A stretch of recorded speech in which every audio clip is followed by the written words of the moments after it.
Congresswoman, let me just ask you about a little bit of your rhetoric that I'll be honest with you, I find a little bit worrisome, and give you a chance to address it, because this is a nonpartisan position for which you are being nominated. And I realize you've been in partisan politics, and that's fine. I'm in partisan politics, but that's not this position. So let me just ask you about a thing or two that you've said that I find a little worrisome. Let's start with the democracy one.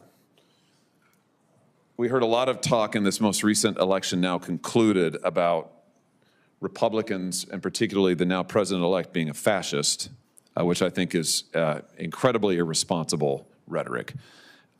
You said things like that, I think, Congresswoman. Kamala Harris believes in democracy. Donald Trump does not. What's left to say? That's just from a little over a month ago, 2 months ago, September 10th. Do you want to address that? Just give me your perspective. Give us your perspective for the record about how you see this role, about this rhetoric. Let me just give you a chance to respond. There's one more I want to ask you about after this. And I thank you for that, Senator Hawley. You know, having served as a law enforcement officer, as a police chief, certainly as a member of Congress, I've certainly had opinions about the behavior of individuals on both sides of the aisle. But what I can assure you is that whether as a law enforcement officer or as a member of Congress or as a member of the Board of Governors, that my political opinions will never negatively impact the work that is before us on this very bipartisan board.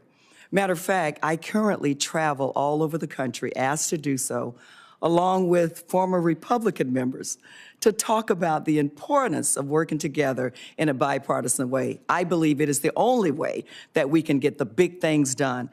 And strengthening the post office is a big thing that we need to get done. Last question for you on the same topic. Let's look at the other one.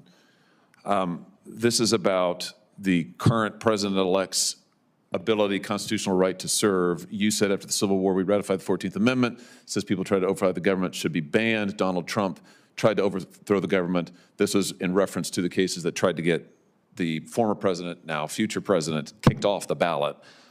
I'm deeply concerned about those cases. They failed, as you know. The U.S. Supreme Court weighed in on this 9-0, said absolutely not. This is up to the people to decide. My question for you is that since this time, since you said that, he's been reelected. He's going to be the next president. If you're confirmed for this, you're going to serve under him effectively. Are you able to do that? And just comment on this, which you said, and your potential future role. Senator Hawley, when President Trump was first elected in 2016, he was not my candidate.